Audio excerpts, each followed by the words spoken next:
Hello everyone, विश्वगुरु classes में आप सबका स्वागत है। आज छोटी दीपावली है। इस शुभ अवसर पर आप सभी को विश्वगुरु क्लासेस परिवार की ओर से ढेर सारी शुभकामनाएं। ईश्वर से प्रार्थना है कि आप सभी अपने जीवन में नई ऊंचाइयों को छुएं, लगातार प्रगति करें और जो भी बोर्ड परीक्षार्थी हैं इस वर्ष उन्हें अधिकतम अंकों से सफलता मिले। आज क्लास 9th के लिए जो मैं संख्या पद्धति पढ़ा रहा था उसकी सेकंड क्लास लेकर मैं आया हूँ और क्लास की आज शुरुआत करूँगा परमेय संख्याओं से। बहुत ही सरल होती हैं और बहुत ही महत्वपूर्ण होती हैं परमेय संख्याएं। ये हमको हमेशा पढ़ने को मिलेंगी, तो प्लीज़ बहुत ध्यान से सुनिएगा। और एक बात जो मैं हमेशा बोलता हूँ, कोई भी डाउट है कमेंट में लिखिएगा, मैं उसको क्लियर करूँगा। तो सबसे पहले हम समझेंगे कि परमेय संख्याएं होती क्या हैं। आज इस टॉपिक को हम ख़त्म करेंगे, परमेय संख्याओं। तो देखिएगा, ऐसी कोई भी संख्या, ध्यान दीजिएगा, ऐसी कोई भी संख्या जिसे हम p बाई क्यू यानी कि p बटा q के रूप में लिख सकें, जबकि कंडीशन क्या है कि p और q क्या है, तो p व q ये पूर्णांक है। इसके अलावा और क्या कंडीशन है? इसके अलावा कंडीशन है कि q जो है वो शून्य नहीं होना चाहिए। तो किसी भी संख्या के परमेय संख्या होने के लिए ये दो शर्तें हैं। पहली शर्त यह है कि उस संख्या को हम p बाई क्यू यानी कि अंश बटा हर, ऊपर क्या होता है, अंश होता है और नीचे हर होता है, तो अंश बटा हर इस रूप में हम लिख सकें, पहली शर्त है। जबकि अंश और हर यानी p और q होने क्या चाहिए, तो p और q पूर्णांक होनी चाहिए। दूसरी शर्त यह है कि ये जो बटा है यानी जो हर है बटे में, वो शून्य नहीं होना चाहिए। क्यों? क्योंकि शून्य भी एक पूर्णांक होता है। शून्य भी एक पूर्णांक होता है, तो क्या जो q है वो शून्य भी हो सकता है? तो नहीं हो सकता है। यदि ये दो कंडीशन पूरे होते हैं तो वो संख्या हमारी कैसी संख्या होगी? परमेय संख्या होगी। तो परमेय संख्या को यदि हम परिभाषित करें तो हम क्या कहेंगे? ऐसी संख्या जिसे हम p बाई q के रूप में लिख सकते हैं, जहाँ p और q क्या है? p और q पूर्णांक हैं और q जो है वो शून्य पूर्णांक नहीं हो सकता। क्लियर? अब यहाँ पे हम एक बात आपको और बताना चाहेंगे, क्या कि परमेय संख्या और भिन्न, एक चीज़ आपने पढ़ी है भिन्न, है ना? हम सभी लोग भिन्न पढ़ते हैं, जिसे हम कहते हैं फ्रैक्शन। तो ये परिभाषा देख करके आपको ऐसा लग रहा होगा कि सर ये भिन्न भी तो होती है। तो ध्यान से सुन लीजिएगा, भिन्न में और परमेय संख्या में थोड़ा अंतर होता है। और ताज्जुब की बात यह है कि बहुत से ऐसे टीचर्स हैं, मैं स्टूडेंट की बात नहीं कर रहा हूँ, बहुत से ऐसे टीचर्स हैं जिन्हें भिन्न और परमेय संख्या में डिफरेंस नहीं पता है। क्या ये दोनों एक होती हैं या दोनों में कोई अंतर भी होता है? एक छोटा सा अंतर होता है और उसको मैं आपको बता रहा हूँ। परमेय संख्या में मैंने बोला ऐसी कोई भी संख्या जिसे हम p बाई q के रूप में लिख सकें, अंश बटा हर के रूप में लिख सकें, p और q पूर्णांक होते हैं, q शून्य नहीं होना चाहिए, तो वो संख्या परमेय संख्या होगी। भिन्न में क्या होता है? ऐसी कोई भी संख्या जिसे हम p बाई q के रूप में लिख सकें। करेक्ट? p व q क्या होने चाहिए? p व q होने चाहिए धन पूर्णांक। क्या होने चाहिए? धन पूर्णांक। जबकि यहाँ पर क्या शर्त है? P और Q क्या होने चाहिए? पूर्णांक, करेक्ट। लेकिन यहाँ पर शर्त यह है धन पूर्णांक होने चाहिए, यानी ऋण पूर्णांक होगा या शून्य होगा तो वो भिन्न नहीं हो सकती है, ठीक है ना। तो P और Q धन पूर्णांक होने चाहिए, जबकि जो Q है वो शून्य नहीं होना चाहिए। ये दो शर्तें होती हैं, ये किसके लिए होती हैं? ये होती हैं भिन्न के लिए, और ये दो शर्तें जो होती हैं ये किसके लिए होती हैं? ये होती हैं परमेय संख्या के लिए। तो आप देख सकते हो कि दोनों में थोड़ा सा अंतर होता है। भिन्न के लिए P और Q इन दोनों का धन पूर्णांक होना अनिवार्य होता है, जबकि यहाँ पर केवल पूर्णांक होना अनिवार्य होता है। तो इस हिसाब से यदि हम एक संख्या लेते हैं, मान लीजिए हमने संख्या ले ली -2/3, ये मान लीजिए हमने एक संख्या ले ली। अब आप देख सकते हो ये संख्या जो है ना वो P/Q इसके रूप में लिखी हुई है, आप देख सकते हो लिखी हुई है ना P/Q। तो यहाँ पे P यानी कि अंश कितना हो गया? अंश हो गया -2। ये पूर्णांक है कि नहीं? ये पूर्णांक है, पूर्णांक है। यहाँ पे Q कितना हो गया? Q हो गया 3, ये भी पूर्णांक है, ठीक है। तो P/Q के रूप में ये संख्या लिखी हुई है, बिल्कुल लिखी हुई है, और P और Q क्या है? पूर्णांक है। और Q जो है वो कितना है? 3 है, यानी 0 के बराबर भी नहीं है। तो हम क्या कहेंगे? हम कहेंगे कि -2/3 एक परमेय संख्या है। कैसी संख्या है? परमेय संख्या है। क्या ये भिन्न भी है? तो अब आप ध्यान से देखिएगा, भिन्न के लिए देखिए क्या है? P और Q धन पूर्णांक होने चाहिए। अब आप ध्यान से देखिए P है कितना? -2, ये ऋण पूर्णांक है, जबकि भिन्न के लिए क्या होना चाहिए? धन पूर्णांक होना चाहिए। तो क्या ये भिन्न है? ये भिन्न नहीं है। इसका मतलब ये हुआ कि जितनी भी परमेय संख्याएं होती हैं वो भिन्न भी हों ऐसा नहीं है, लेकिन जितनी भी भिन्न होती हैं वो सब परमेय संख्या भी होती हैं। कारण क्या है? अगर P और Q धन पूर्णांक होंगे तो वो पूर्णांक भी होंगे, अर्थात वो परमेय संख्या भी हो जाएगी। तो यहाँ पर हम एक बात लिख सकते हैं कि सभी भिन्न संख्याएं या सभी भिन्न संख्याएं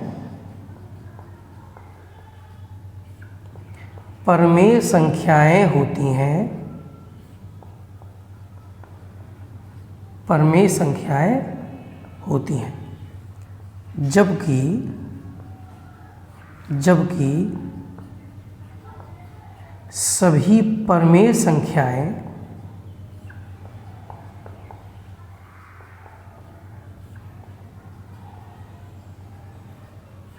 भिन्न नहीं होती हैं, भिन्न नहीं होती हैं। तो ये बात रही कि परमेय संख्याएं होती क्या हैं और भिन्न क्या होती हैं, और इन दोनों में क्या अंतर होता है। तो इस प्रकार जितनी भी संख्याएं वो सब परमेय संख्याएं हैं, और इस प्रकार की जितनी भी संख्याएं वो सब भिन्न हैं। अब अगर हम परमेय संख्याओं को एक समुच्चय के रूप में लिखना चाहें तो उस समुच्चय को हम कैपिटल Q के द्वारा प्रदर्शित करते हैं। यानी हम इनको क्या लिख सकते हैं?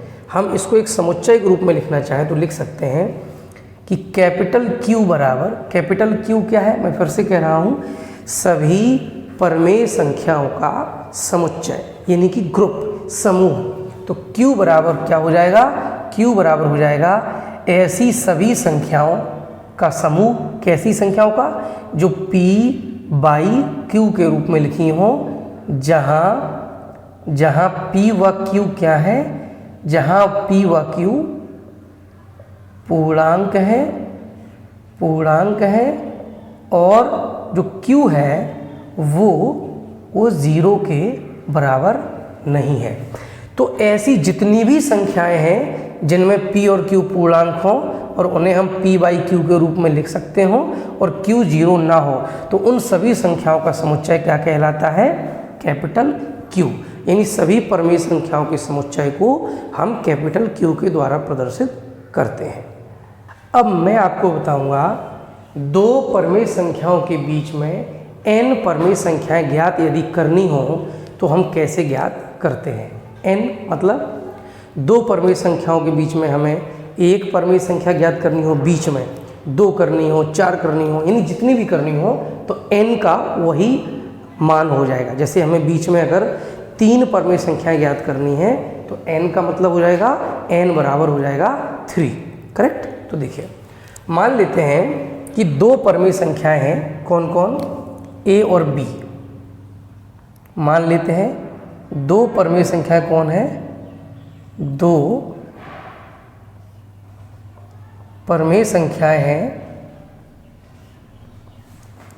a व b, ठीक है। ये दो परमेय संख्याएं हैं और हमें इनके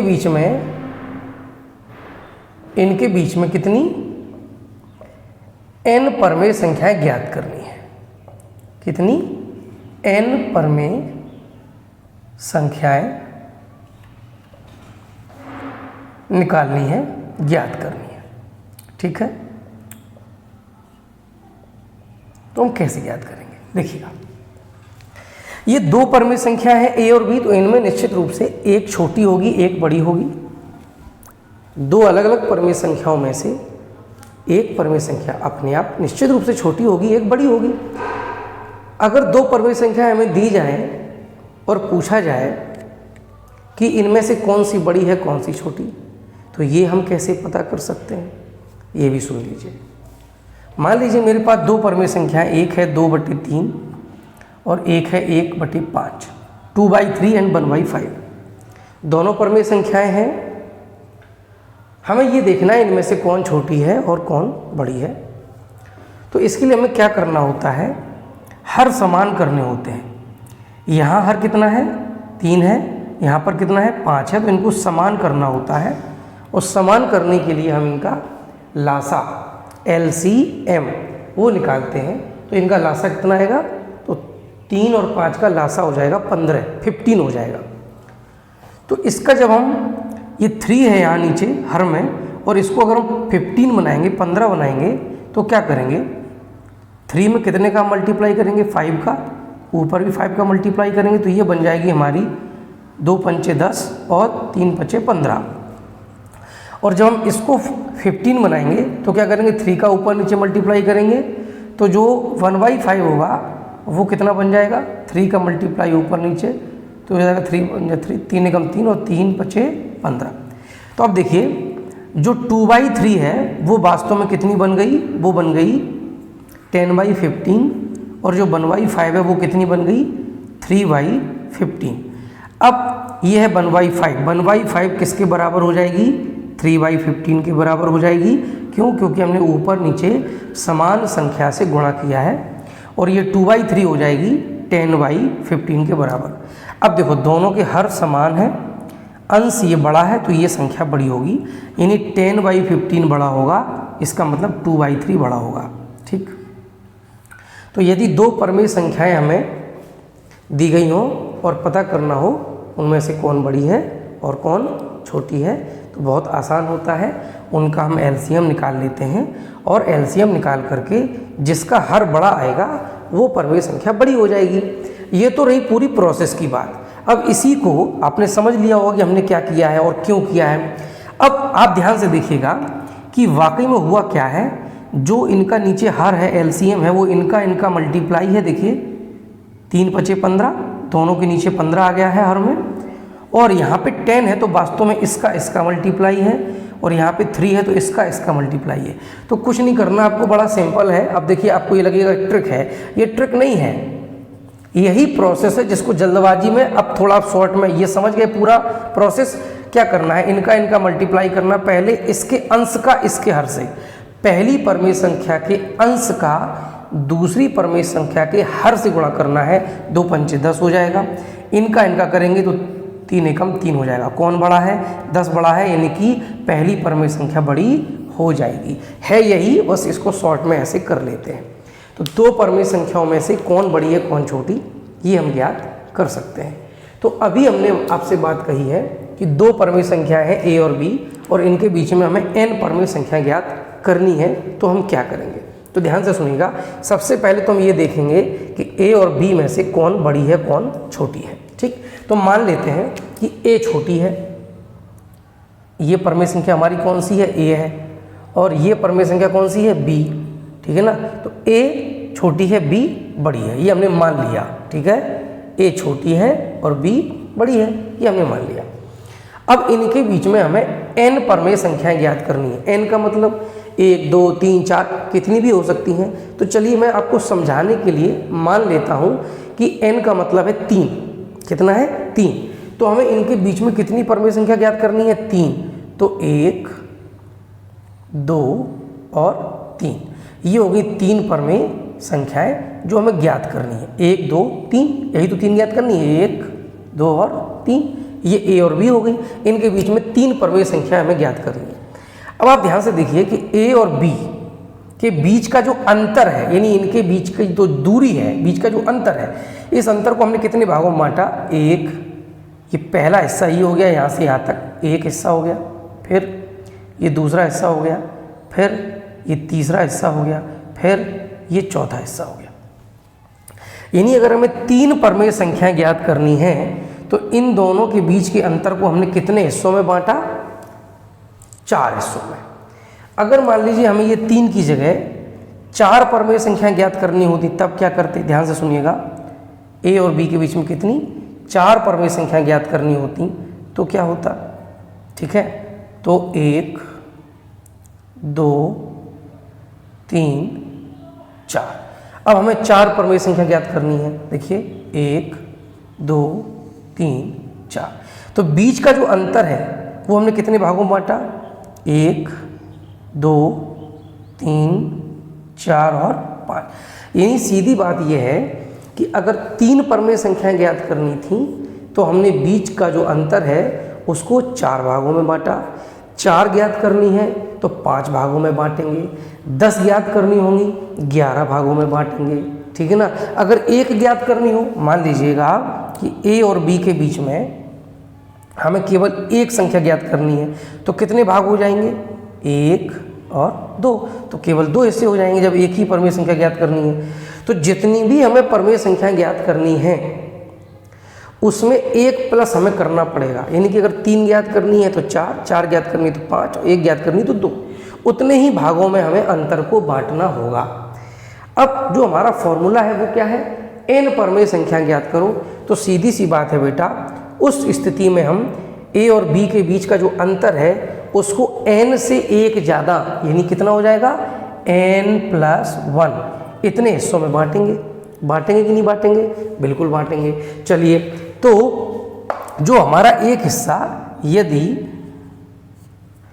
हम n परमेय संख्याओं की बात करें, यदि n परमेय संख्या ज्ञात करनी है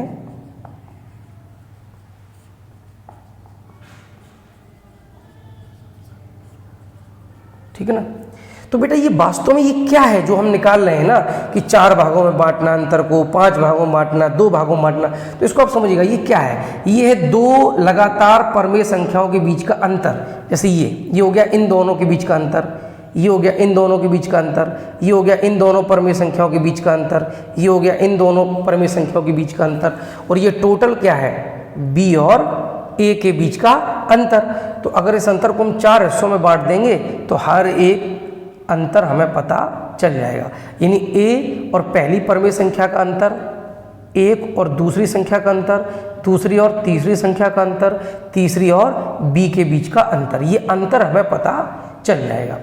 तो अगर हम क्या करेंगे, n परमेय संख्या ज्ञात करनी है तो जो b और a का हम अंतर निकाल लेंगे। पहले तो b बड़ी है, a छोटा है, तो b में से a को हम घटा देंगे, b - a, और फिर इस अंतर को हम कितने हिस्सों में बांट देंगे, जितनी परमेय संख्या ज्ञात करनी है उससे एक ज़्यादा, यानी कितने हिस्सों में, n+1 हिस्सों में बांट देंगे। तो b - a divided by n+1, ये क्या होगा, ये हो गया 2 क्रमागत परमेय संख्याओं के बीच का अंतर। तो मैं इसको ऐसे लिखे दे रहा हूँ, n परमेय संख्या ज्ञात करनी है तो 2 क्रमागत, क्रमागत का मतलब होता है लगातार। जैसे a के बाद में क्या है, पहली परमेय संख्या है, फिर पहली के बाद में दूसरी है, दूसरी के बाद में तीसरी है, तीसरी के बाद में b है, तो ए और पहली परमेय संख्या का अंतर होगा, पहली और दूसरी परमेय संख्या का अंतर होगा, क्रमागत का अंतर, दो क्रमागत परमेय संख्याओं का अंतर, ये कितना हो जाएगा, b minus A divided by n plus one. ठीक है बेटा, b minus A divided by n plus one, ये हो गया दो क्रमागत परमेय संख्याओं के बीच का अंतर। ठीक है ना। चलिए, अब ये तो अंतर निकाल लिया हमने, हमें अंतर नहीं, हमें तो वो परमेय संख्याएं चाहिए। तो सीधी सी बात है बेटा, a का मान हमें पता है, a से ये जो पहली परमेय संख्या वो कितनी ज़्यादा होगी, b minus A divided by n plus one. तो पहली परमेय संख्या क्या हो जाएगी, पहली परमेय संख्या क्या हो जाएगी, a में हम कितना जोड़ देंगे, ये अंतर जोड़ देंगे, ये अंतर कितना होगा, b minus A divided by n plus one, बस पहली मिल जाएगी। अगर हमें दूसरी चाहिए होगी तो फिर हम एक अंतर और जोड़ देंगे, नहीं इतना ही इसमें हम और जोड़ देंगे, तब क्या बन जाएगा, तो यहाँ पे देखिएगा,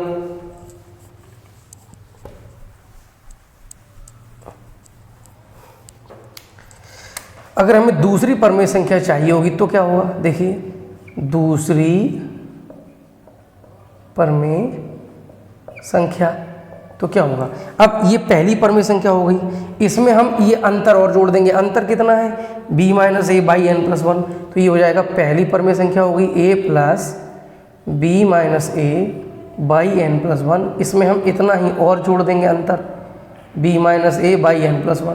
तो ये बराबर कितना हो जाएगा, a प्लस ये अंतर कितनी बार हो गया, दो बार, तो 2 times b minus a by n plus one. दूसरी परमेय संख्या चाहिए तो हमें दो बार अंतर जोड़ना पड़ेगा, ऐसी तीसरी चाहिए तो तीसरी परमेय संख्या चाहिए तो a में कितना, 3 बार हमें ये अंतर जोड़ना पड़ेगा। ऐसी मान लो हमें कौन सी चाहिए, nवीं परमेय संख्या चाहिए, nवीं परमेय संख्या चाहिए तो क्या होगा, a में हमें n बार ये अंतर जोड़ना पड़ेगा। सिंपल। तो ये फॉर्मूला आपको याद कर लेना है कि अगर दो परमेय संख्याएं हमें दी जाएं, कौन कौन, a और b, और उनके बीच में हमें n परमेय संख्याएं ज्ञात करनी हो, तो जो nवीं परमेय संख्या होती है वो क्या होगी, a प्लस n ब्रैकेट में b minus a by n plus one. अब इस फॉर्मूले से आप कोई भी परमेय संख्या ज्ञात कर सकते हो। पहली चाहिए तो n की जगह 1 रख देंगे, दूसरी चाहिए n की जगह 2 रख देंगे, तीसरी चाहिए n की जगह 3 रख देंगे। क्लियर हो गया, इस तरह से। चलिए, यहाँ पर हम n की वैल्यू बार बार चेंज करते हुए चले जाएंगे। ध्यान दीजिएगा, इस फॉर्मूले में एक मिस्टेक भी आप कर सकते हैं, वो भी सुन लीजिए। इधर जो है ना, ये n आपको क्या लेना है, ये n आपको वही लेना है जितनी आपको परमेय संख्या ज्ञात करनी है। जैसे 4 करनी है ना, तो n की वैल्यू 4 लेनी है, हमेशा n की वैल्यू 4 लेनी है। फिर जब पहली निकालनी होगी तो यहाँ पे n की वैल्यू 1 ले लेंगे, यहाँ पे तो 4 ही लेंगे। दूसरी निकालनी होगी तो n की वैल्यू 2 ले लेंगे, यहाँ पे 4 ही लेंगे। क्लियर। चलिए मैं एक सवाल करवा देता हूँ, आपका कन्फ्यूजन दूर हो जाएगा। क्लियर। चलिए देखिए, एक सवाल है, 1/3 व 1/2 के मध्य में 3 परमेय संख्याएं ज्ञात कीजिए। यानी यहाँ पर एक परमेय संख्या कितनी हो गई है, 1/3 हो गई है, और एक हो गई 1/2। तो पहले तो हम ये देखेंगे कि 1/3 और 1/2 में से कौन छोटा है और कौन बड़ा है। क्या बताया मैंने आपको, इनके पहली परमेय संख्या के अंश का दूसरी संख्या के हर में गुणा करेंगे तो 2 एकम 2 हो जाएगा इधर, और इनका 3 एकम 3 हो जाएगा। यानी ये बड़ा है, इसका मतलब 1/2 बड़ा है और 1/3 छोटा है। 1/2 बड़ा है, 1/3 छोटा है। तो a की वैल्यू कितनी हो जाएगी, क्योंकि a को हमने छोटा माना था तो वो हो जाएगी 1/3, और b को हमने बड़ा माना था तो वो हो जाएगी 1/2। अब बीच में हमें कितनी परमेय संख्या ज्ञात करनी है, 3, तो n की वैल्यू हो जाएगी 3। ठीक है, तो छोटी परमेय संख्या पता चल गई, बड़ी परमेय संख्या पता चल गई, और बीच की कितनी परमेय संख्या निकालनी है वो हमें पता चल गया। तो अब दो क्रमागत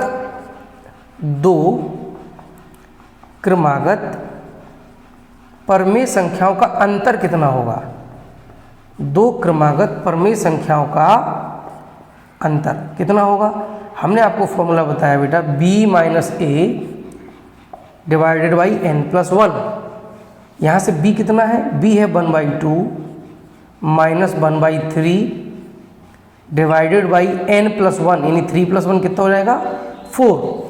जब हम इसको सॉल्व करेंगे तो इनका हम एलसीएम लेंगे, 3 × 1 = 3, 2 × 1 = 2, तो ये ऊपर कितना आ जाएगा, ये आ जाएगा आपका 1/6 डिवाइडेड बाई 4। अब ऊपर ये क्या हो गई, ऊपर ये हो गई एक परमेय संख्या और नीचे है 4, तो 4 को भी हम परमेय संख्या के रूप में लिख देंगे 4/1।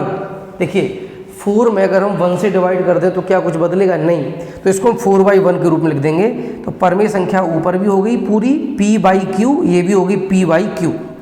अब इसका क्या होता है, पहली के अंश का दूसरी संख्या के हर में गुणा करेंगे और पहली के हर का दूसरी संख्या के अंश में गुणा करेंगे, यानी कि पहली संख्या और चौथी का गुणा, दूसरी और तीसरी गुणा। तो यहाँ से क्या हो जाएगा, 1 और 1 का मल्टीप्लाई 1 हो जाएगा और 6 और 4 का हो जाएगा 24।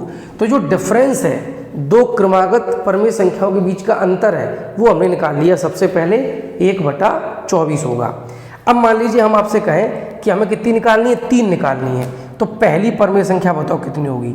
देखिए पहली क्या होगी, हमने आपको बताया फॉर्मूला, क्या बताया हमने, a + n इंटू में b - a/n + 1। ये फॉर्मूला है nवीं परमेय संख्या ज्ञात करने का, करेक्ट।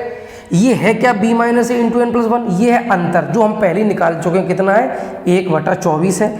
तो यहाँ पे सीधे सीधे हम कर देंगे a + n इंटू 1/24 कर लेंगे, ठीक है ना। 1/24 हो जाएगा दो परमेय संख्याओं का अंतर, ठीक।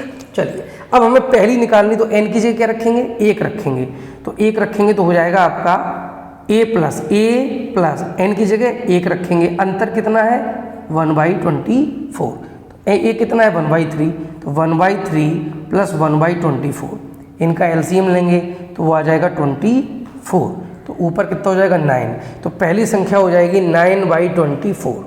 अगर हम दूसरी निकालेंगे तो दूसरी परमेय संख्या, तो फिर से देखिए a+, अब अंतर हमें कितनी बार, यहाँ पे एक बार करना था, अब कितनी बार करना है, 2 बार करना है। दूसरी निकालनी तो 2 बार करना है। a कितना है 1/3 प्लस ये हो जाएगा आपका 1/12, इनका एलसीएम लेंगे 12 आएगा, ऊपर आ जाएगा 5, तो दूसरी हो जाएगी 5/12। ऐसी अब तीसरी निकालेंगे तो कितनी हो जाएगी तीसरी परमेय संख्या, तो देखिए a+, तीसरी निकालनी तो 3 बार अंतर लेंगे, अंतर कितना है 1/24 है, तो ये a कितना है 1/3 है, ये हो जाएगा 1/8, इनका एलसीएम आ जाएगा 24 आ जाएगा, ऊपर आ जाएगा 11, तो 11/24। तो इस तरह से हमने तीनों परमेय संख्या ज्ञात कर ली। अगर कोई डाउट रह जाता तो आप बताइएगा, बड़ा सिंपल सा है, कुछ नहीं करना है। पहले आपको दो परमेय संख्याओं का अंतर निकाल लेना है इस फॉर्मूले से, अंतर आ गया आपके पास, ठीक। अब पहली परमेय संख्या निकालनी है तो सबसे छोटी कौन है a, तो a में आपको वो अंतर कितनी बार जोड़ देना है, 1 बार। दूसरी निकालनी तो a में अंतर कितनी बार जोड़ना है, 2 बार। तीसरी निकालनी तो 3 बार। क्लियर, ऐसे होता है। उम्मीद करते हैं कि आपको ये समझ में आ गया होगा। अब मान लीजिए हमें n ज्ञात नहीं करनी है, हमें बीच में केवल एक परमेय संख्या ज्ञात करनी है। उस स्थिति में क्या करेंगे, तो देखिएगा, जैसे मान लीजिए सवाल है कि 1/3 और 1/2 के मध्य की परमेय संख्या ज्ञात करो। और जब भी बेटा मध्य की यानी बीच की निकालनी हो, केवल एक परमेय संख्या, बड़ा आसान है, कुछ नहीं करना है। क्या करेंगे आप, जबकि मध्य की परमेय संख्या निकालनी होगी, दोनों परमेय संख्याओं को जोड़ देंगे और उसमें 2 से डिवाइड कर देंगे। दोनों परमेय संख्याओं को जोड़ देंगे और उसमें 2 से डिवाइड कर देंगे, तो ये आपका कितना आ जाएगा 5/12, इसका आंसर आ जाएगा। बहुत आसान होता है। आखिरकार ये फॉर्मूला आया कहाँ से होगा, ये भी तो जानना जरूरी है कि ये फॉर्मूला कहाँ से आया है। तो देखिए बेटा, ये फॉर्मूला कहाँ से आया।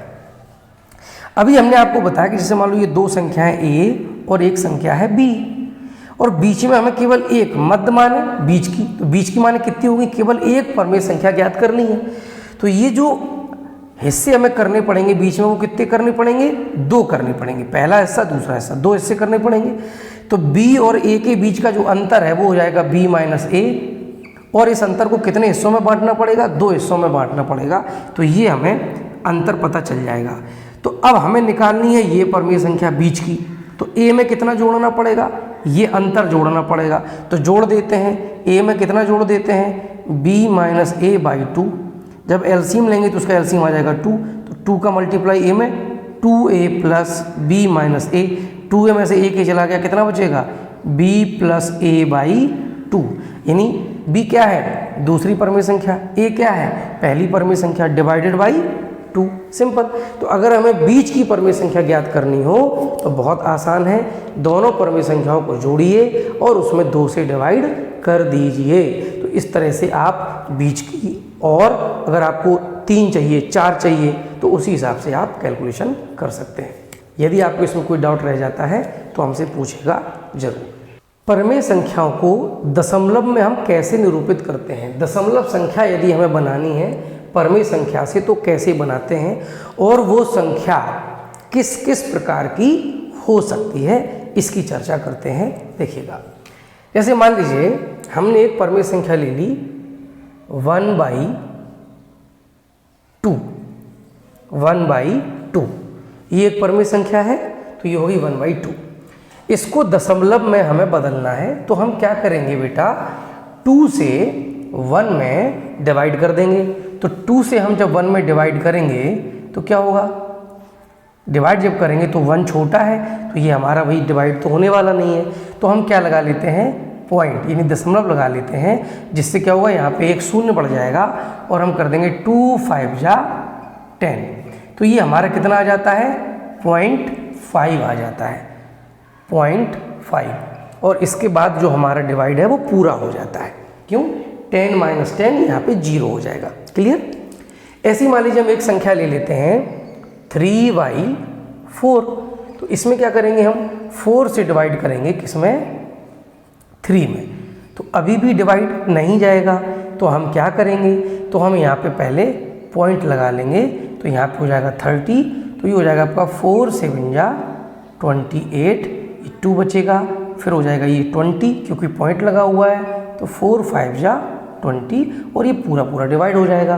तो ये कितना आ जाएगा, 0.75।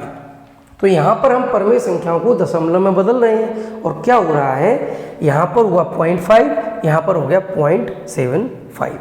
ऐसे हम एक और ले लेते हैं, मान लीजिए हम ले लेते हैं कितना, 1/8, मान लीजिए 3/8 ले लेते हैं, 3/8। तो हम जब 3/8 लेंगे तो कर दीजिए, यहाँ पे 3 कर लीजिए, पॉइंट लगाना पड़ेगा, तो ये 30 हो जाएगा, ये आपका हो जाएगा 8 तिया 24, ठीक है, 60 हो जाएगा, तो 8 सत्ते 56 हो जाएगा, 4 40 हो जाएगा, 8 पंचे 40। तो इस तरह से हमारा ये पूरा पूरा हो जाता है, कितना, 0.375। करेक्ट। तो हम यहाँ पर क्या नोटिस कर रहे हैं, यहाँ पर हम ये नोटिस कर रहे हैं कि जितनी भी हमने संख्याएं ली हैं और उनको हमने दशमलव में जब बदला है, तो एक अंक ऐसा होता है आखिरी में कि वहाँ पर वो भाग हमारा समाप्त हो जाता है, डिवाइड पूरा पूरा हो जाता है। अब हम दूसरी संख्याएं लेते हैं, उनको भी समझिएगा। मान लीजिए हमने एक संख्या ले ली 2/3, तो अब हम क्या करेंगे, अब हम 3 से 2 में डिवाइड करेंगे। जब हम 3 में 2 से डिवाइड करेंगे तो क्या होगा, डिवाइड तो जाएगा नहीं, तो हम पहले पॉइंट लगा लेंगे, ये 20 हो जाएगा, तो ये हो जाएगा 3 18। क्लियर।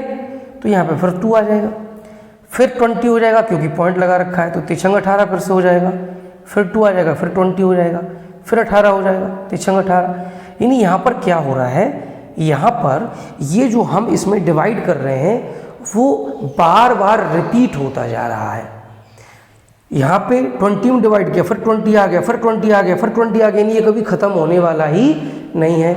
तो फिर हम क्या करेंगे, तो फिर हम इसको ऐसे लिख देंगे 0.666 dot dot dot dot dot dot, मतलब कि ऐसी 6666 तुम जितनी बार चाहो उतनी बार लिख दो। अनकाउंटेबल है, कोई गिनती नहीं कितनी बार 6 लिखना है, क्योंकि वो 6 कभी फिनिश नहीं होना, कभी ख़त्म नहीं होना, इनफाइनाइट टाइम्स लिख सकते हो आप। क्लियर। अनंत बार लिख सकते हो। अब अनंत बार तो हम लिखने से रहे, और हम कितनी बार लिखें भाई, ये भी कोई नियम नहीं कि 3 बार लिखें कि 4 बार लिखें और उसके बाद में डॉट डॉट डॉट कर दें, कोई नियम तो है नहीं।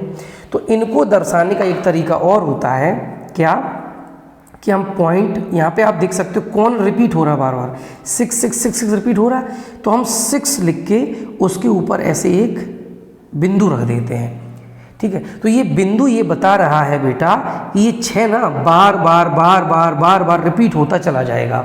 ठीक है ना, या हम ऐसे भी लिख देते हैं, कैसे, पॉइंट 6 लिख के 6 के ऊपर ऐसे बड़ी रेखा खींच देते हैं, लाइन खींच देते हैं। तो इस तरह से ये निरूपित करते हैं हम, कब, जब हमारा जो भाग है, जो हमारा डिवाइड है, वो एंड नहीं होता, वो ख़त्म नहीं होता, वो चलते ही जाता है, चलते ही जाता है, रिपीट होता चला जाता है। तो यहाँ पर 2 प्रकार की संख्याएं हो जाती हैं। कौन कौन? एक परमेय संख्याएं वो हैं जिनको हमने दशमलव में बदला तो उनका जो डिवाइड था वो एंड हो गया, ख़त्म हो गया, एक डिजिट पे आके वो ख़त्म हो गए, पूरे पूरे डिवाइड हो गए। और दूसरी वो हैं जो कभी डिवाइड पूरे नहीं होते हैं, उनमें रिपीट होते चले जाते हैं, अंक रिपीट होते चले जाते हैं।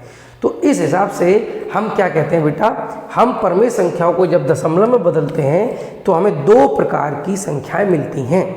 एक वो जिनका दशमलव समाप्त हो जाएगा आगे, यानी कि दशमलव के बाद में एक अंक पर आकर के वो भाग समाप्त हो जाता है, तो ऐसी संख्याओं को हम कहते हैं शांत दशमलव। क्या कहते हैं? शांत, सा धन अंत, जिनका अंत हो जाए।